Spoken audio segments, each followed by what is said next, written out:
زي ما قلت في اول الحلقه، انا كمان شويه هيبقى معايا وليد مصطفى. مين هو وليد مصطفى؟ وليد مصطفى قصه كبيره بقى. وليد مصطفى راجل مهندس، بعد كده اتجه الى السوشيال ميديا، بعد كده قال لك لا انا مش انفلونسر ولا انا فيديو بلوجر، انا راجل بعمل محتوى، انا صانع محتوى. طيب بعد كده راح للستاند اب كوميدي. طب احنا دلوقتي احنا فين وليد مصطفى؟ يعني هو ايه التايتل؟ هنروح فين؟ هنيجي منين؟ هندردش كتير. طبعا عنده قصص كتير جدا، وعنده فضفضه اللي بيعملها على السوشيال ميديا اللي بيبقى فيها كلام كتير ساعات بيضايق بعض الناس ويبسط ناس كتير جدا. فخلينا نعرف اكتر عن وليد مصطفى اللي منورنا دلوقتي. وليد ازيك؟ يا لهوي يا لهوي يلا ايه ده عامل ايه الاخبار؟ الحمد لله. انت عامل المكان منور بيك يا يا خالد. باشا ده نورك والله العظيم. انت عامل ايه؟ الحمد لله منور والله. الدنيا جدا جدا حبيبي يا جدا، خالد. ودايما كده موجود معانا، والسكه بتاعتك احلى ان شاء الله. حبيبي. احكي لي انت مين؟ انت بلوجر؟ انت كونتنت كرييتور؟ انت بتحب ايه؟ انفلونسر؟ ايه رايك؟ لا تحبش الكلام ده؟ تقيله قوي انفلونسر دي، كبيره عليا قوي. انا اتفه من ذلك بكتير قوي خالد. انت حاسس نفسك ايه اللقب؟ انا بعمل اللي بحبه. يعني النهارده عايز اعمل برنامج هعمله، بكره عايز اغني هغني، بعده عايز اعمل كرتون عملنا ستاند اب. بعمل اللي بحبه، بجرب. عجب الناس بكمل، ما عجبش الناس بشفت او بحسنه، يعني بلعب. ايه رايك في كلمه انفلونسر؟ يعني هل مشكلتها ان بقى ناس كتيره بقت انفلونسر فالمعنى باظ؟ لا، هو مشكلتها ان هي في مصر وفي العالم العربي عامه كبيره قوي. في العالم العربي دي يا عم يا باشا قول يا باشا في الوطن العربي قاعد مع عمرو اديب دلوقتي اتكلم براحتك. مشكلتها ان بتتقال دلوقتي على اي حد عنده فولورز كتير. لو انت بتطبخ في الحمام وجالك فولورز كتير هتبقى انفلونسر او يوتيوبر. فخلاص بقى، طب ما احنا موضوع يوتيوبر دي برضو وجع دماغ. انت يوتيوبر. ده انا بقول لك ايه، انا اكتشفت ان في يوتيوبرز في مصر هنا والله العظيم عنده 8 مليون سبسكرايب. يعني ده رقم كبير جدا، ده المفروض ما يعرفش يمشي في الشارع جدا. فانا لما قابلته انا ما عرفتوش، واكتشفت ان في كتير زيه، واكتشفت ان هو معروف. فاللي هو وبيعمل ايه جوه طبعا، يعني انا عارف، انا وانت عارفين بيعملوا ايه. لا تمام، يعني انا مش ضدها، بس قصدي اليوتيوبر كده كده بره ده موجود، بس هنا المعنى باظ شويه يعني. بالظبط. ففكره بقى ان انت بقيت انفلونسر اللي هو ايه، اقول عادي ولا اللي هو بقى انا اكلت هنا وحلقت هنا ونفخت عجله عربيتي لما فرقعت هنا واستحميت بالدش الفلاني. تو ماتش ديتيلز على شخص ممل زيي. فانا مش عايز ابقى انفلونسر. افتكرت دلوقتي، عارف دخلتك على قصر الكبابجي وعمالين يسجلوا لك درامر جاي زفه، عارف زفه في زفه كده مش مفهومه. بالظبط. طيب الستاند اب كوميدي اخباره ايه معاك؟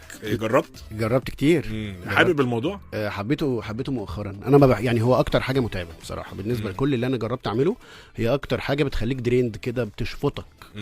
بس متعتها وعلى فكره هي من اقل الحاجات اللي بتجيب ريفينيو كفلوس. طبعا فاهم. ومن اقل الحاجات اللي بتجيب فولورز حتى، لان انت يا دوبك بتبرفورم قدام 100 200 حد بالظبط. بس متعتها بقى بالدنيا كلها، ان انت بتلاقي ال 100 او ال 200 دول متفاعلين معاك جدا وحابين اللي انت بتقدمه. واللي هو عارف زي ممثلين المسرح كده لما يقول لك انا بحب في وقتي انا اخد الرياكشن وقتي، الافيه وقتي، فبيخليه يعلى وبيخليه يبقى عنده ثقه في نفسه قويه جدا.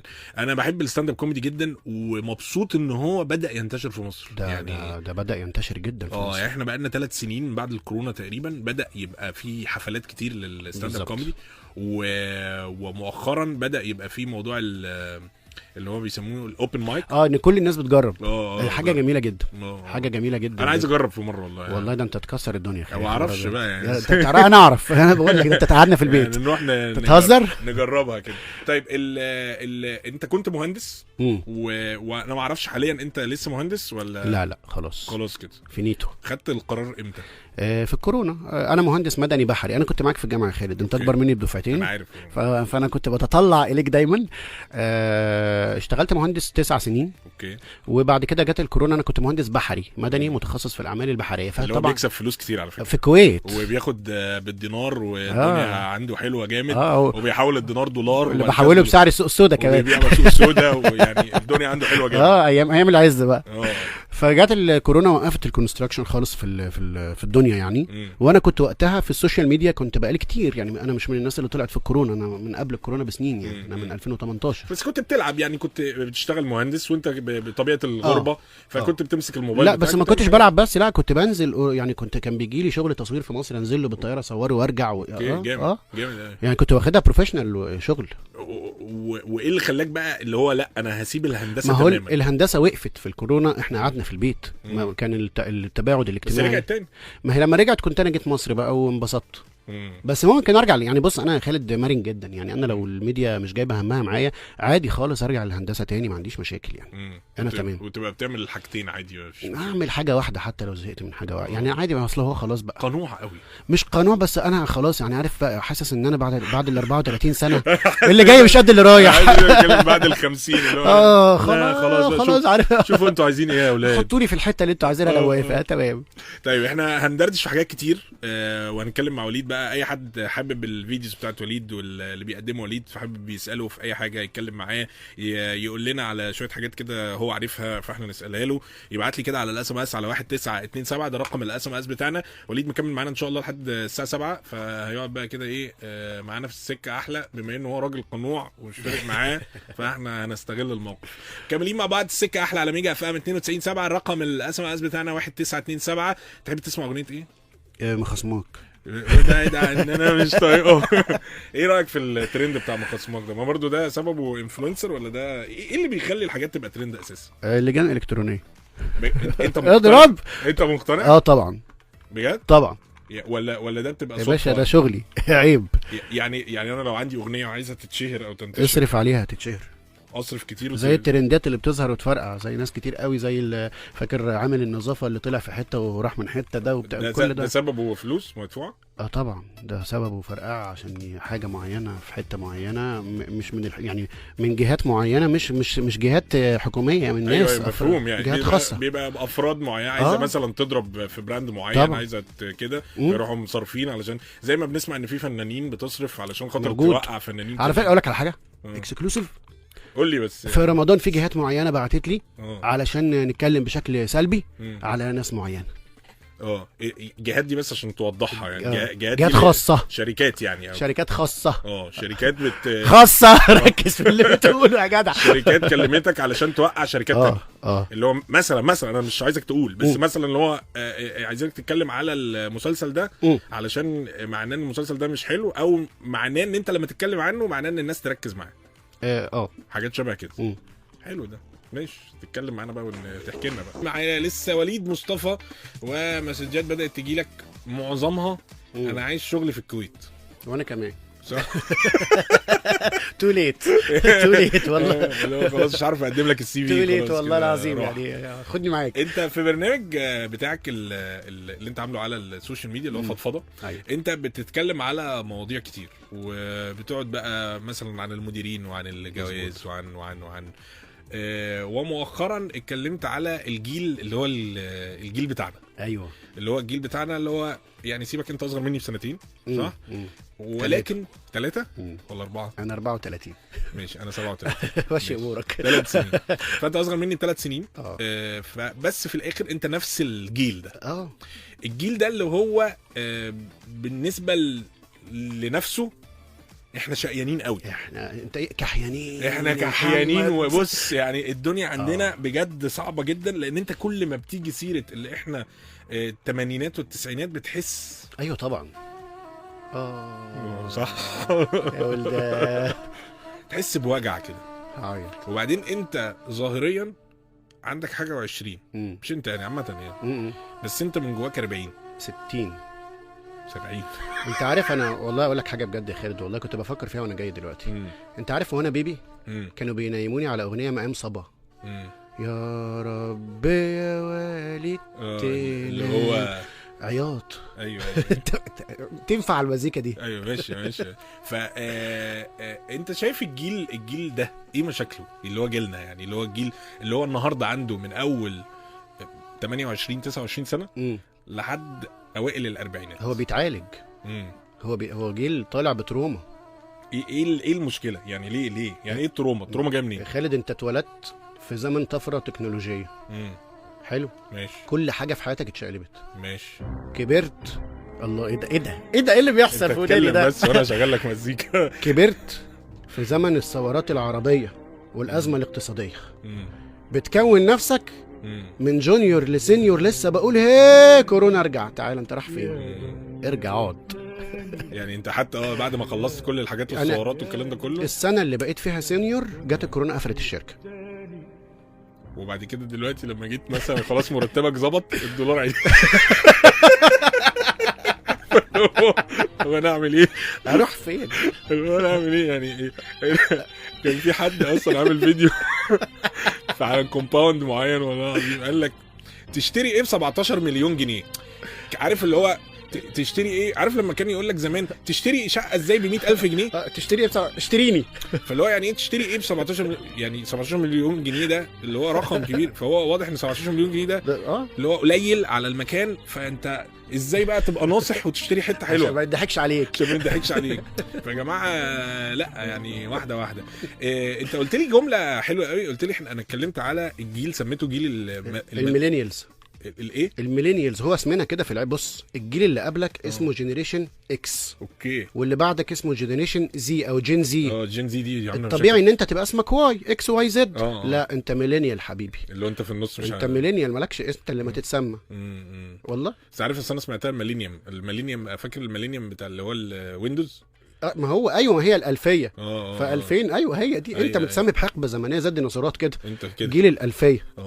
لما انت انقرض دول كانوا في الالفيه. مشاكلك على قدك كده. والله. تفتكر مشاكلنا احنا ان احنا عاصرنا حاجات كتيره في النص، زي مثلا احنا ثوره الانترنت كانت معانا كله، ثوره الموبايل والحاجات اللي هي التاتش سكرين دي كلها كانت معانا طبعا، ولكن احنا طفولتنا ما كانتش كده، فاحنا شفنا حاجات في النص خلتها اتغيرت. يعني عكس ابويا وامي، هو تمام عدى على كل الحاجات وشاف الحاجات دي في الاخر فتعلمها لا وما فرقلوش، انت لصمته اللي هو يا حاجه هتدوس على ده يقفل ده يفتح، شكرا نقعد. والجيل بتاع بنتي هو لما هي كبرت شايفه ان في حاجه اسمها تاتش، وشايفه ان في حاجه اسمها الجيل الصغير شايف ده تمام متبرمج. ده كمان دلوقتي في الفي ار كمان بيلبسوه وقادرين يتعاملوا بيه. انا لبست الفي ار ده دخت. لا والله العظيم. جربته؟ انا جربته. بس ممكن اختبرك اختبار هوا؟ اختبرني يا باشا. لو قلت لك 0 3 7 هتقول لي ايه؟ 5000 ايوه 5000. هات بقى هات بنتك قول لها كده. فاكر كابينه مناتيل؟ طبعا. الكارت ده كارت تقعد تنفخ فيه، تحط تطلعه. انا كنت بعمل حركه معينه، كنت احط الكارت وادوس زيرو جامد واسحبه أيوه. فيقول لك العفريت بيجي مش عارف بيخلي بتاع. كنت انا بعمل الحركه دي. واتكلمت في السنترال اللي هو السنترال اللي تحت البيت. خالد انا كنت مواليد الكويت، فكان اخويا بيقف في السنترال يحجز دور عشان يكلمنا، فاحنا نبقى في البيت الساعه 6 عشان نبقى موجود. لا انت كده في السنترال اللي هو السنترال الحكومه. لا انا بتكلم على السنترالات. اصل احنا كان مشروع الشباب عندنا في المنطقه ان هو افتح سنترال. لا ده بقى ما حضرتها بقى. لا دي انا كنت في الكويت، انا مقل، كنت مرفه بقى. عيل غالي. لا انا اقول لك، انا في امبابه كانوا بيعملوا ايه. هو كان مشروع مثلا تاخد محل حلو، المحل ده تقسمه 4 كباين مثلا، كابينه كده شبه بتاعه الافلام. حلو. وكان في الاول زمان قوي كانوا بيجيبوا تليفونات ارضي ويحطوها وتطلب الرقم زي السنترال الحقيقي، تخش الاوضه ويقول لك كابينه 3. حلو زي السنترال الحكومه الحقيقي، زي اللي هو ايوه. وده كان بيعملها هو بسويتش من عنده وبتاع، حاجه بدائيه شويه. اوكي. بعد كده لما بدات تنتشر الموبايلات، فكانت الدقيقه بجنيه ونص. يجيب موبايل ويربطه جوه وانت تخش يربطه بسلسله. وكان تدخل جوه وهو يقول لك مثلا انت هتدخل في الحته الفلانيه تتكلم، ويعد لك تايم، ويعد لك ومشغل لك ستوب ووتش. يا لهوي، عشان يشوف انت اتكلمت قد ايه. يا خبر، ده الخناقه تلاقيها كانت ده حلو ده في الارتباط يا خالد. طبعا. اللي هو انا عدينا الدقيقه نوقف الخناقه دلوقتي. انا كنت بكلم بقى، كنت لسه بظبط بقى كده، فكنت بتكلم بقى في التليفون وانزل اتكلم في التليفون، فاللي هو يا نهاري انا كنت بظبطها من عندي عشان ما اعديش 3 دقايق. اوكي. لان انا 3 دقايق هدفع بعد 4 جنيه ونص، فتبقى برقم. لا كانت وقتها ب50 قرش، لان انت على موبايلك بجنيه ونص وعندهم ب50 قرش. وعندهم ب50 قرش. ولما كان بقى الدنيا بدات تتطور، شركات الاتصالات تصرف، ده علم، فعملوها 25. هو دي ايام ما كان عشان انت مرفه. دي ايام ما كانت الرنه ليها حاجه. يعني انا رنيت لك مره، يعني انا تحت مرتين يعني ننزل. انا دي كنت بعمل كده. انا فاكر. انا كنت اعلم. والله ايام زمان دي حلوه. والله ما حلوه. والله حلوه. والله حلوه، لان انت ما كنتش شاغل بالك بحاجه، انت كنتش مستني حاجه. انت كنت مستني حاجه من الدنيا. ما كنتش اعرف يا خالد. ما كنتش. ايوه ما كنتش اعرف. اما عرفت تعبت يا وليد. كفايه يا خالد. كفايه. انت لو ما كنتش تعرف كنت عادي. كفايه عادي. عيل صغير مش فارق معاه حاجه، عمال بتجري في الارض، مش فارق معاك. والله. لما كبرت بقى فعندك بقى حاجات عرفتها، فانا لازم اعمل، لازم اجيب، لازم اروح، لازم اجي. انت لو ما كنتش شفت الساحل ده يا نهار ما كنتش عرفت، كنت تمام، كنت هتبقى مبسوط ببلطيم والدنيا كانت هتبقى حلوه. راس البر عمرها اثرت معانا في حاجه بس فانت فعلا لما انا المزيكا دي وجعاني بجد. ايوه هي بتوجع بجد. لا وترجعك كده فيها نوستالجيا. ايه اللي بيحصل ده؟ انا حاسس بحاجات غريبه. ايه الاغاني اللي كنت بتسمعها زمان كده، بما اننا اتكلمنا عن زمان نجيب لك اغنيه من زمان؟ الله يرحمه بقى، قلبك طياره ورق، قلبك طيران فوق. ده طبعا مش عارف عندي ولا لا، بس هحاول ادور لك عليه. وفارس ومحمد محي، يا نهار ابيض فارس ده كان ده انا كنت مدمن محمد محي. محمد محي عارف انت دلوقتي بيحب ويجز ازاي؟ ايوه انا كان محمد محي. طبعا قلبك طياره ورق اهي موجوده. فارس كان عنده اللي هي لا بنادي ولا بعشق دي تق ولا دي. لا ده انا قديم قوي في الحاجات دي. لا فاكر الاغنيه بتاعت ايوه الليله دوب. الليله دوب. انا اكتشفت ان ايوه دي كان مصطفى قمر واخدها من كوين فريدي ميركوري. لما بيقول ايوه، عارف الحفله بتاع بي بي سي الشهيره دي، فاللي هو فهو عمل ايوه فاحنا نرد عليه. احنا كنت قمه الروشان ان انت تخيل بقى لو استاذ عمرو مصطفى كان موجود وقتها كان عمل لك فيديو. قال لك بقى انتوا سارقين دي من دي، كان قاعد دافع عن فريدي ميركوري، كانت هتبقى قصه كبيره. طيب وليد مصطفى لسه مكمل معانا، احنا هنستغله على قد ما نقدر ونخليه يدردش معانا كده. اي حد حابب بيكلمه على التليفون، اي حد حابب يساله. انا عارف الاسئله بس بتاعت ان احنا عايزين نشتغل في الكويت، خلاص سيبك منها بقى، احنا عايزين نعديها. خلاص شايف ايه، فتح مكتب توظيف انا. يعني عايزين نبتدي بقى نساله في الحاجات اللي هو بيعملها في البرنامج بتاعه فضفضه. تقدر تتابع بالمناسبه برنامج فضفضه لما بتدور عليه على اليوتيوب، وموجود على انستجرام، موجود في كل حته، موجود في كل حته. اكتب وليد مصطفى هتلاقيه في وشك. بس كده. لسه مكملين مع بعض السكه احلى على ميجا اف ام 92.7، ولسه معانا وليد مصطفى. وليد مصطفى منطلق على الهواء مباشره ميجا اف ام 92.7. تقدر تبعت له الاسئله بتاعتك. محمد دعبس بيسلم عليك، بيقول لك بحبك حبيبي، منور السكه حبيبي. ماشي. احنا كنا من كام يوم بنتكلم على المصايف بتاعت زمان، اللي هو بقى جليم وبلطيم ومعمورة خالد بن الوليد طبعا. وهو انا بقول زمان لان بدأ يبقى فيه اتجاه ناس كتيرة جدا تروح للحتت بتاعت الساحل وتبعد وتشرخ يعني طبعا. ولكن هو لغاية النهاردة في ناس بتروح شاطئ خالد بن الوليد ومستمتعة بيه جدا ومبسوطة بيه جدا وكله تمام. ايه سبب الدوشة دي؟ السوشيال ميديا. ما هي السوشيال ميديا ما كانتش موجوده وقتها، بس الدوشه دلوقتي على الساحل عشان السوشيال ميديا. يعني انا بحس ان هو انا مسافر اليونان يعني هو يعني إيه ليه الناس مكبره الموضوع؟ بص، هو الناس نوعين يا خالد. ناس عايزه تروح تقعد على البحر تقرا كتاب وتاخد التاني وتروح، ده لذيذ. وناس عايزه تروح ترقص وتشغل مزيكا وتحضر حفله وتتصور وتعمل فوتوشوت كامل وتتعرف على ناس وتسوشيالايز وتطلع بعريس وعروسه ويطلعوا بوي فريند يعني رايح يحقق يبني مستقبله. ايوه. فحسب انت مين فيهم. فانت لو رايح تتبسط اللي هو الانبساط بتاعك انت لوحدك، اللي هو الطبيعي انا رايح اصيف يعني افصل عن الدنيا كلها، البس بيجامتي اجدع بيجامه عندي وانزل اقعد على البحر. مش محتاج اوتفيت للساحل. انا شفت لك فيديو قبل كده كنت بتتكلم على الفرهده. ما انا بقول لك يعني انا بلبس بيجامه اللي هي ما بنامش بيها، انزل بيها بالشبشب، هنزل اقعد على البحر واروح. اللي هو فاكر الحته بتاعت اللي هو يلا نلحق الفطار، فاللي هو انا هنزل زي ما انا كده افطر وخلاص وتمام يعني. ده اخر التحديات باك تو بيزكس يعني. هي فكره الساحل ان انا بقى بسيب القاهره بالعفره بالعربيات انا لما بروح الساحل بركن العربيه ما بركبهاش غير وانا ماشي. اللي هو انا عايز جو لذيذ، انا عايز ابقى بدائي. انا عايز اقعد اسمع اغنيه على البحر واروح بيتنا وخلاص، موبايلي مش عايزه يرن. وايه رايك في الحته بتاعت الفرهده ان انت بتروح من القريه دي للقريه دي؟ ده حوار بقى. ده حوار ده عشان تلحق حفله او عشان تلحق نايت او عشان تلحق معرفش ايه ونافطر بقى. هو انت عامه في الساحل دايما الناس دي عشان تلحق. يعني انت بتبدا يومك تصحى عايز تلحق الشمس على البحر، تلحق الاكل مش عارف في الحته تلحق حفله مش عارف، كل حاجه بعيده عن التانية. انت عايز تلحق تلحق تنام عشان هتصحى بدري. ايوه انت راح تلحق. انت راح وراك حاجه. وبعدين بقى الناس في الساحل دلوقتي نوعين اللي هو بيروحوا يعني ده اللي لو ربنا كرمهم وراح. ففي نوعين، النوع اللي هو عنده شاليه او عنده مكان او مؤجر ما هو النوع بقى اللي عنده ده هو اقل نوع، يعني هو ده اللي هو اصلا ما بيظهرش. ما هو خلي بالك اصل اللي عندهم مش كلهم بيصور وبينزل وبتاع. صح متعود. تمام يعني نورمال. عادي مش فارق معاه. النوع التاني بقى اللي هو بيروح بس يحط رجله، يا جماعه انا رحت الساحل ياما يا الله اللي هنا محمد انا رحت. فده بيبقى ده الجزء الاكبر بقى. ايوه ده النوع اللي هو الاكتر اللي هو عايز يروح انا رحت وجيت. انت مش عايز تقول محدث نعمه؟ لا مش محدث نعمه والله، بس اللي هو او مكبوت هو مكبوت قوي في القاهره مثلا لان هو بيروح كل سنه. بس فاهم هو بيروح ممكن يبقى عنده حد يعرف حد ابن خالته يعرف ابن خالة حد. ايوه عشان اخش الحته ايوه. عرفت الجديد دلوقتي في الساحل بيعملوا ايه؟ مفيش كيو ار كود شغال في بعض الكرة. حلو. بس في كرة دلوقتي بتعمل بالبصمه الوش. ما تهزرش. والله. ايه ده؟ عشان تضمن ان المالك فعلا هو اللي بيبقى انت لازم تحلف على مصحف. انت بص انت معاك كيو ار كود على نمرتك يا مالك اللي انت عامل لها ريجستر عندك. لا برضه مش هصدقك. تحلف على مصحف دلوقتي. لا والله عملوا الفيس ديتكشن ده. يا لهوي هذا حاجه طبعا. الفيس ديتكشن ده هتزود كده في الشاليه 200,000 جنيه. احنا القريه اللي عندنا فيس ديتكشن يلا. ما شاء الله الارقام هايله. اللي يعرف حد ابن خالة حد عنده مكان في الساحل، فانت كده معدي جامد ما شاء الله عليك.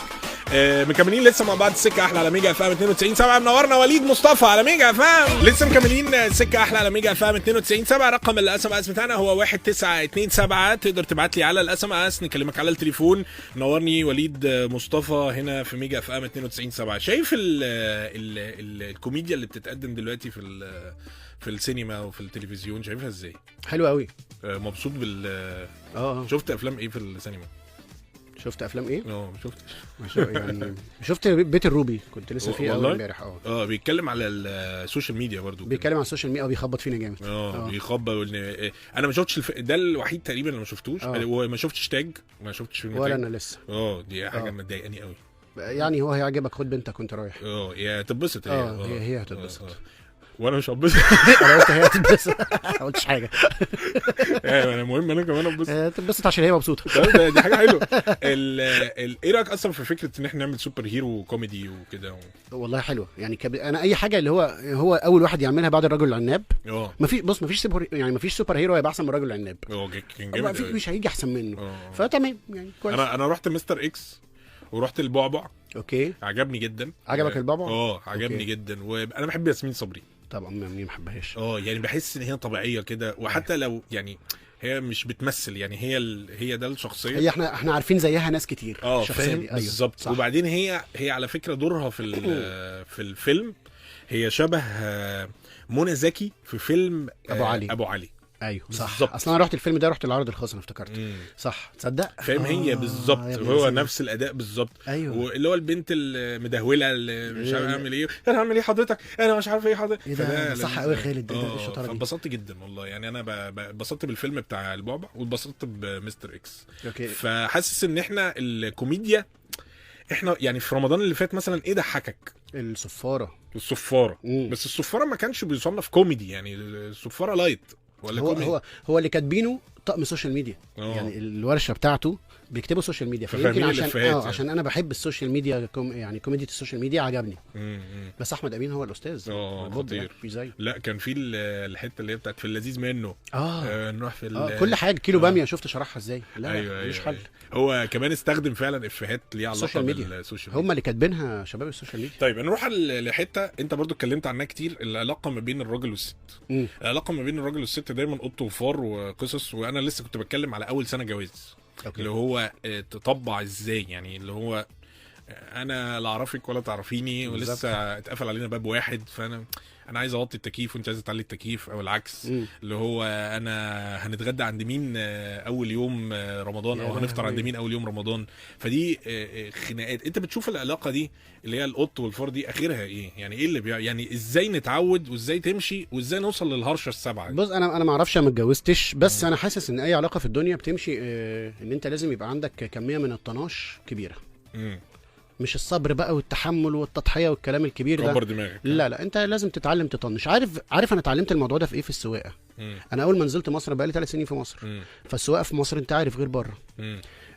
كنت في الاول باخد كل حاجه على اعصابي، ويه يا عم انت هتقولي جنبي كده، هو افتح الشباك اقعد اهبهب وهو عادي. تحس ان هو داخل هيكسر عليك، لحد ما دلوقتي بقيت حرفيا انت ممكن تكسر عليا وممكن تخبط لي مرايه، بس طالما سليمه انا بطنش. فحاسس ان الجواز عامل زي السواقه في مصر، لازم تطنش تطنش تبقى تمام، عارف سنح تنح. ايوه هي دي. خليك تنح لو وما تبقاش تنح ومن جواك انا بضحي وتعيش دور عبله كامل. لا خليك تنح وماشي يومك يعني، ما تقعدش تفكر في تنحتك كتير. بالظبط، لان انت لما اصلا هتيجي تقول على فكره انا ضحيت مش هتاخد وسام الدوله. بالظبط، فمشي امورك. طب العركه اللي هي بتاعت الرجاله والستات وان الفيمينست بتشوفهم ازاي كده؟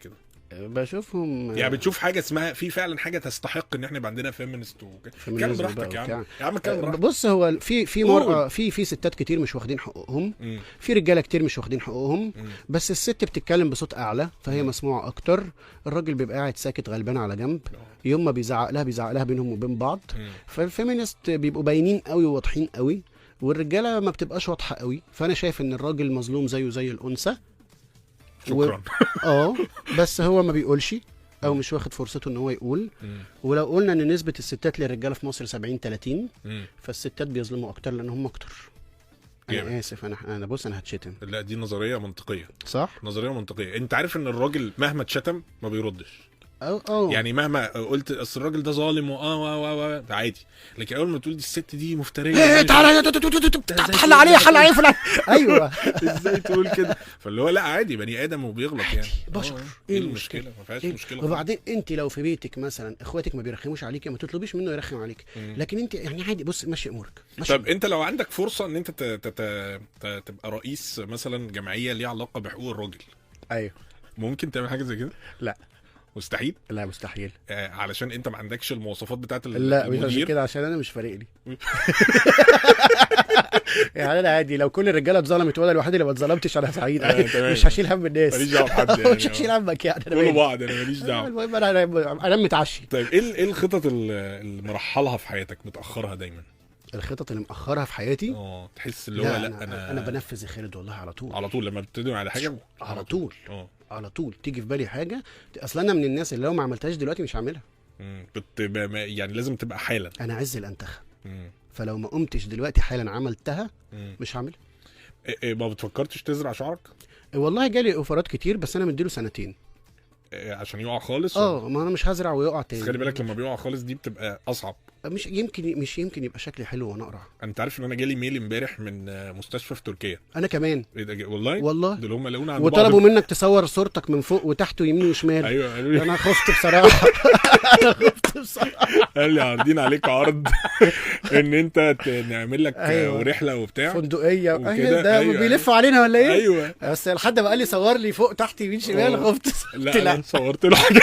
اوعى خالد اوعى ولد يزرع لي شعرك ببلاش واروح تركيا وبتاع وعنده تقنيه. والله قال لي وقصه قال لي بعد الهوا نشوف المسج دي. عجبني جدا الفكره ولقيت لان انا خلي بالك انا ما فيش خالص، انا لابس كاب دلوقتي بس انا ببان في الصور برضو الدنيا لو انت ما فيش خالص امال انا ايه؟ ما تحترم نفسك يا جدع. لا على فكره انت احنا زي بعض. خلي بالك هي هتفضل كده لحد مثلا ال40 تقع. في ال40 متهيألي مش هيبقى فارق لنا ان البنات تحبنا. انا مش فارق معايا البنات اصلا، انا فارق معايا ان انا فعلا بقيت مش عارف اعمل ايه. يعني انا مش عارف انا اقرع ولا انا عندي شعر يعني خيره، فاهم؟ انا لو بتعامل ان انا اقرع فخلاص يا جماعه انا اقرع فتمام يعني عاملوني كده.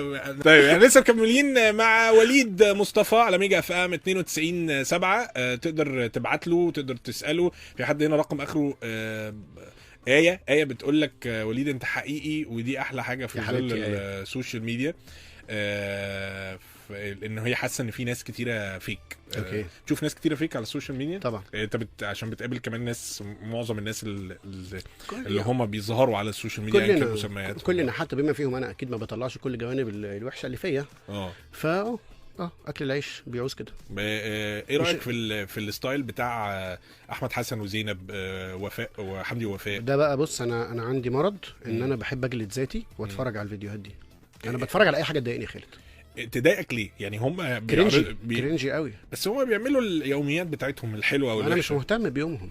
انا ملاحق على يومي. بس انت بتتفرج. ما هو دي مشكله. ان انا مش ملاحق على يومي وبشوف يومهم. قعدت فتره تابعت ام خالد. دي العشق طبعا، سلفتها مهمه، فرد مهم في حياتنا. ايوه. لا والبرينجوز لا ما لحقتوش. البرينجوز لا ده انا مقصر كده، انا اسف يا ام خالد.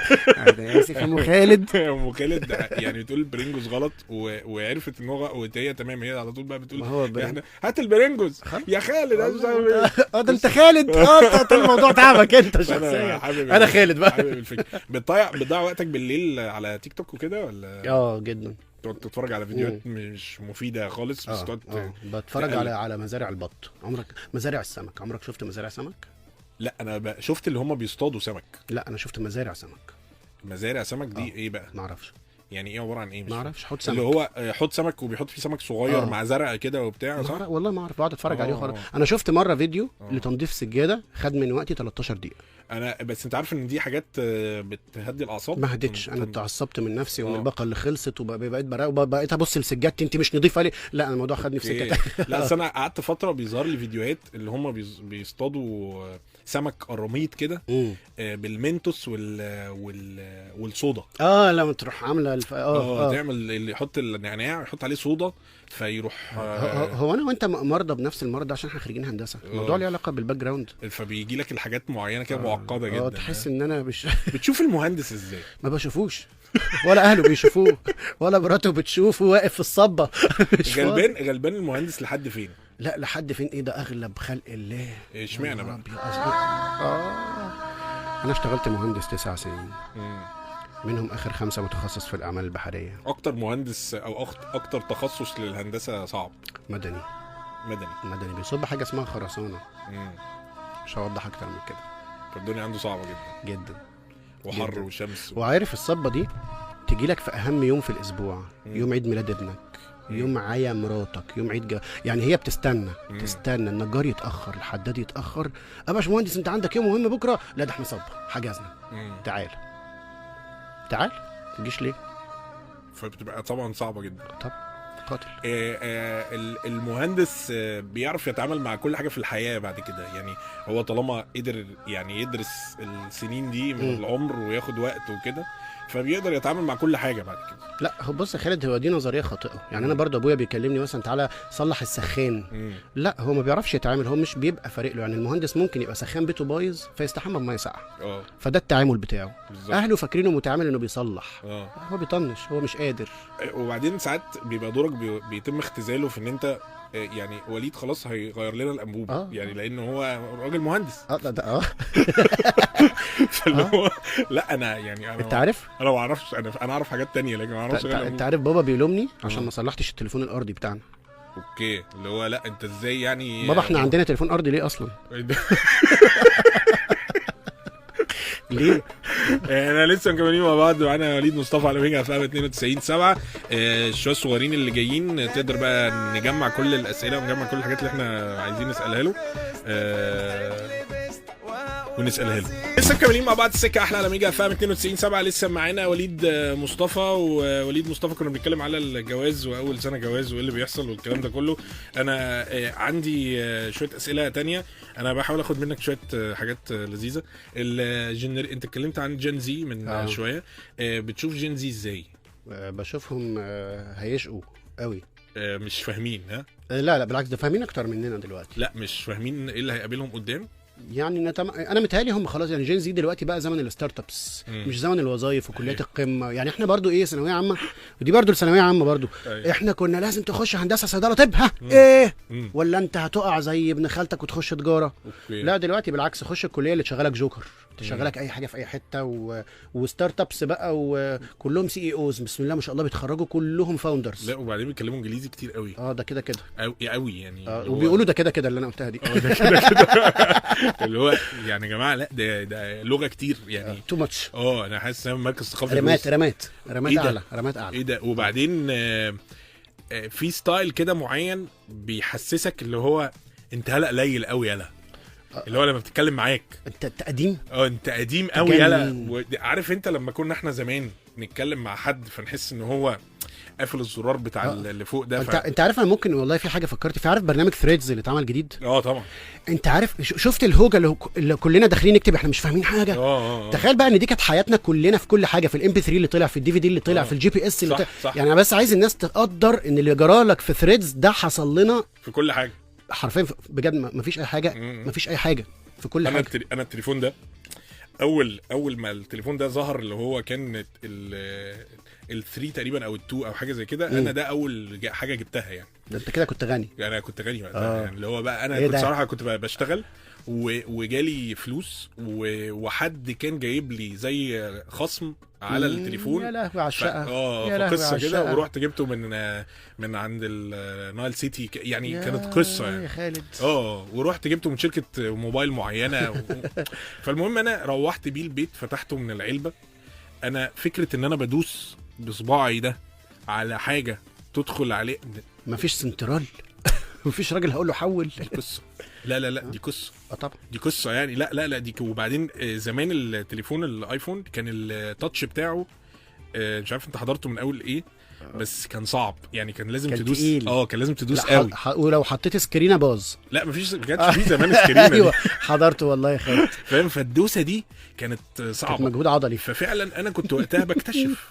انا فاكر في مره مثلا واتساب ان احنا بنسجل فويس مسج. انا في مره كنت بسجل فويس مسج قدام حد، وحد يعني المفروض ان هو فاهم ويعني مطلع وتمام، فقال لك ايه ده انت معاك لاسلكي ولا ايه؟ يا لهوي. فكل حاجه زي ما انت قلت، اللي انت قلته ده تشبيه عظيم يعني. اللي هو فعلا ثريدز ده اللي هو ما كانش حد فاهم. انا اول فويس نوت سجلتها في الواتساب قلت الو. الو ايوه محمد اتفق والله قلت الو. لا انت عارف ان في ناس لغايه النهارده وهي بتسجل فويس نوت على الواتساب بتبقى بتقول ومستنيه حد يرد يعني، اللي هو بقول لك ايه، بص شفت الحاجه هي دي. ايوه انا حاسس بيك. ايوه اللي هو تخاطر، هو مستنيك ترد عليه. بس انت عندك حق، اللي هو فعلا احنا شفنا حاجات كتيره جدا وانبهرنا بيها. هم الجيل الجديد هو فعلا شاف ثريدز ده اللي هو ايه ده، وفهموه لان هو شبه تويتر يعني. برضه جالك سيميوليشن لحاجه موجوده. انا يا حبيبي انت عارف يعني ايه مكتبه شرايط تترمي عشان ام بي 3 صغير كده؟ فاكر الايام دي؟ غير حياتك. طبعا والله انا جبت الام بي 3 الصغير. انا جالي هديه وما استعملتوش، رفضته رفض تام لان الكاسيت ما كانش فيه مكان غير لشريط كاسيت البايونير لو تفتكروا. ايوه طبعا، بس كان لذيذ قوي الام بي 3 ده اول ما طلع، كان خطير. كان جه بعد الووكمان. صوت وحش جدا. جه بعد الووكمان. فاكر الووكمان؟ طبعا بس انا كنت بجيب ووكمان مضروب دايما، كان بيبوظ بعديها باسبوع. هو على فكره الووكمان زي الذبابه، عمره الافتراضي اسبوع. معروفه. يا لهوي ان انا كنت حاطط ووكمان وفي الحزام وفي الحزام كده. يا لهوي احنا كنا فقراء قوي. ايوه احنا كنا فقراء. ايوه احنا كنا شكلنا كحيان يعني، اللي هو الواد ده فقير وهيكبر يبقى مهندس فقير. ايوه طيب الاجيال الجديده في الشغل ايه النصائح اللي انت ممكن تقولها لهم؟ يعني مثلا خلوا بالهم من ايه الحاجه اللي لا سوق العمل ده محتاج. والله بص بجد عتاوله. انا ضد تماما نظريه لازم تتمرمط عشان توصل. فلو اشتغلت في شركه وقالك هتشتغل ببلاش عشان تتعلم، قول له لا ما تشتغلش ببلاش. عشان انا اشتغلت كده، اشتغلت توتال في عمري سنه عشان اتعلم.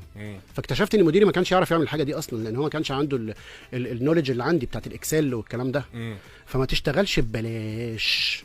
ما تنزلش اللي هو معلش على ما اتعلم، ما فيش الكلام ده. بيضحكوا عليك بيه عشان ياخدوا منك انتاجيه وطاقه وحماس، وفي الاخر يقول لك انت اتعلمت. بس مهم في الاول برضو ان انا مش ببلاش بتمرن يعني. انزل انترن بقى في المدرسه في الجامعه، اتخرجت خدت شهادتك، اشتغل بفلوس. اتعلم وانت شغال، حتى لو فلوس قليله، بس يعني ببقى باخد مش قليله برضو. لا تشتغلش بفلوس قليله يعني، الا لو ما فيش غيرها. لكن اللي جالك احسن روح. هي الاهم في الدنيا الفلوس ولا راحه البال؟ لا بص، لو الفلوس كنت انا فضلت في الكويت. لا راحه البال ولا الفلوس تجيب راحه بال؟ لا عمرها ما تجيب راحه البال خالص والله العظيم. انت عارف الفلوس تيجي تبقى عايز اكتر عايز اكتر. هي لسه ما جاتش، بس انا حاسس ان هي لو جت. انت بتسال مين؟ كان في حد يقول لك سر السعاده مش الفلوس يا جماعه، سر السعاده في الفلوس الكتير. ايوه والله، لان الفلوس عادي يعني معانا فلوس بس اللي هو لا الفلوس الكتير. وبعدين في مرحله من كتر الفلوس انت ما انت يعني وصلت لها دي ولا ايه؟ لا ما وصلت لها. ده ميتافيزيكس صح؟ انت تخيلات اللي هو انت في حته بقى اللي هو لا انا في موناكو بروح اصيف. الله. انا معايا عربيه. حبيبي اللي في موناكو ما بيصيفش. هو لا بلد هناك صيف. انا بروح هناك يعني تصيف في موناكو. يعني سوري انا بتفسح يعني في باريس. بشتري هدومي من لندن، بروح اشتري مش عارف ايه، بروح اعمل ايه. انا يعني على فكره كان معايا ناس في المدرسه كده، انا كنت في الكويت في المدرسه، كان معايا شباب بتشتري هدومها من لندن بالظبط، اللي هو معاه عربيه بوجاتي ومعاه عربيه بنتلي يعني الدنيا عنده فرق. يعني انت هنا لما بتجيب BMW انت بتبقى حاسس اللي هو انا هدوس على الناس يا جماعه وبتاع، اوعى اركنها في الجراج. طيب بتشوف الفود بلوجر ازاي؟ تشوفوا حاجه ناجحه ان انت تعمل بلوج او ريفيو لاكلات وكده، ولا دي حاجه مش صح؟ في ناس بتفهم بتعرف تطبخ دارسه، زي مثلا في عمرو حلمي مثلا دارس بره وتيفر. في ناس فاهمه فدي تمام. في ناس بتشتري جانك فود كتير فبقت فود بلوجر. انا ما بحبش الناس دي، لان انت بتقول لي ذوقك في الاكل، انا ذوقي غير ذوقك. يعني انت بتقول رايك، مش بلوج ده فود بلوج ده ما اعرفش ده. ايوه انت ما بتقوليش هو حلو ولا وحش، انت بتقول ان هو عاجبك ولا مش عاجبك. بالظبط. انت رحت كلت سندوتش ب 70 جنيه وبتقول لي رايك. ده بالنسبه لي لا، ده اي حد عنده كاميرا يعمل كده. لكن في ناس دارسه فاهمه ايه اللي بيحصل، معترف بكلمتها. طب انت لما بيجي لك اي منتج من المنتجات، ناس عندها منتجات حتى لو منتجات صغيره او كده، وعايزه ان هي تقول لك كده هديه واعمل لنا ريفيو وكده، بتحب الموضوع ده ولا لازم تبقى بتجرب المنتج بنفسك وتشوفه، مش اي حاجه تعمل لها ريفيو؟ هقول لك بمنتهى الصراحه بمنتهى الشفافيه، الناس اللي بتعمل منتجات مش معروفه وكده، انا بعمل يوم كل 6 شهور كل 4 شهور بعلن عنها. انا دوري زي البيج بيلبورد كده. بيج بيل دي شركه زي البيلبورد اللي في الشارع. انا مش بجرب المنتج انا ما بعملش لاي منتج في حاجه طبيه كريمات بتاع اكل شرب، ما اعرفش ظروفها ايه. لو منتج حاجه هاند ميد، حاجه فيها ذوق عام، انا مش لازم، ما هو ده اللي بقوله، مش لازم ذوقي انا يبقى زي ذوق اللي بيتفرج. فانا دوري ان انا باخد المنتج، يا جماعه اهو ده حاجه موجودة. عجبك هاته، ما عجبكش رجعه. ممكن اتكلم عن الماتيريال، لكن لا ما بجربش المنتج، لان انا اصلا ما بعملش على منتجات حاجات طبيه او ميك اب او حاجات مش ما بعملش. انا بعمل على حاجه تمسكها بايدك، شنطه بتاع للناس يعني. ايوه فاهم. كل 6 شهور كده بلم المنتجات دي، بحاول اساعد يعني الناس على قد ما اقدر واظهر انت فعلا ممكن تكون في ناس حابه المنتج فبتروح له اذواق وتبقى انت ساعدت صاحب المنتج الصغير ده. اذواق. انت ممكن يبقى ذوقي مش ذوقك، فمش هقيمك بناء على كيفي ويعلن لا. طب الخطوات اللي جايه عندك ايه؟ اللي جاي في حياتك؟ انت قلت لي فضفضه في منها فضفضه دلوقتي بنصور السيزون الجديد، الحمد لله نزلنا اول حلقتين. مصورين لسه في شويه حلقات حلوه نازله باذن الله ان شاء الله. ومع فضفضه في برنامج تاني اسمه ايه ده، بيتكلم عن الاغاني. احنا في الحلقه الرابعه وقفتنا شويه وهنرجع تاني نصور. بدأنا نكتب فيه يعني، خلاص هنصور ان شاء الله الاسبوع الجاي. ستاند اب كوميدي معطلينه شويه لحد ما الصيف يخلص. ليه؟ بالعكس الستاند اب كوميدي الصيف ده لذيذ. ما هو لذيذ احضره. بيتعبني قوي خالد، بيتعبني قوي والله. متعب ان انت تكتب، متعب قوي ومسؤوليه وبتاع، وانا عايز ارتاح، تعبان. الراجل ده عنده 50 سنه. سيبوني يا جماعه، غطوني وتمام وادونوا لي فولترين. انا عايز اصيف والله، عايز اروح اصيف وبتاع. أيوة. بس في تمثيل وفي خطط؟ لا ما بتفكرش؟ انا واخد ورش كده، انا واخد 8 ورش تمثيل. بس ما فيش حاجات حقيقيه، فرص حقيقيه جت شويه فرص بس ما كانتش مناسبه. انا مش هموت على التمثيل، ما عملتهاش يعني. انا مش هموت على التمثيل يعني انت ما عملتش اي فرصه، ما استغلتش اي فرصه او ما وافقتش على اي فرصه؟ مش موافق يعني، لسه مش هموت عليه. انا بحب الهوستنج وبحب فضفضه، بحب ابقى كده. انا عندي برنامج وبتكلم وبقول وبعمل، بحب قوي كده. لكن لو جات لك حاجه كويسه هتبتدي تجرب. بص لو جات لي طبخه كويسه اروح اعملها. حلو. اي حاجه كويسه هدوس. تنورتني جدا وانا مبسوط ان انت موجود معانا. وليد نموذج للمهندس اللي قرر ان هو يتجه لحياته، يشوفها شكلها عامل ازاي. طبعا تعب كتير جدا علشان يقدر يبقى ستيبل ويبقى بيعوض فكره ان هو بيشتغل مهندس، لان دي ازمه كبيره جدا جدا جدا. ولكن في الاخر هو قال لك انا اهم حاجه عندي ان انا ابقى مبسوط، ابقى بعمل الحاجه اللي انا مبسوط بيها، ويقدر يكسب منها فلوس بعد كده. او يعني هو خلاص بدا يكسب ما شاء الله يعني، بس اللي هو يقدر بقى يعمل اللي هو عايزه. فده طبعا قرار من القرارات الصعبه جدا. نورتني جدا. نورك يا حبيبي. وانا مبسوط جدا ان انت كنت موجود معايا، ودايما كده موجود معانا. ربنا يخليك يا خالد على الاستضافه التحفه دي. يعني سكتك حلوه. دايما كنت بغير من الناس اللي قاعده هنا، بس دلوقتي خلاص نغزهم بقى يا باشا. حبيبي يا خلود، انت منور الدنيا. السكة أحلى مع خالد عليش على ميجا FM.